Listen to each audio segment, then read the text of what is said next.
how to transfer assets from Bitget to Bitget wallet. Now, first of all, log into your account from Bitget and tap on assets, as you can see. Now, from the top bar, select the spot and now tap on withdraw. Now, select the token that you want to transfer that you have assets on, for example, the Ethereum. And now select the on-chain withdrawal. And after that, as you can see here, select the network as the BIP20 because it will cost you the less fee. Now, to get to withdraw address of Ethereum that you want to receive on Bitget wallet, now go and open your Bitget wallet for that.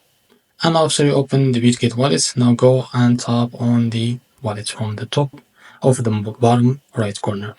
Now after you tap on wallets, now from the top select the Ethereum as a network. And after that select the Ethereum from here. And now to get the withdrawal address, just tap on receive. And as you can see here, you can copy the withdrawal address of your token. Now go back to Bitget. Now paste it here in the withdrawal address. And after that type the amount that you want to transfer. And as you can see here, you can tap on withdraw and you will be able to receive the assets on your Bitget wallet in about a few seconds to a few minutes. So this is how to transfer assets from Bitget to Bitget wallet. So if you found it very helpful, please like and subscribe. See you next video.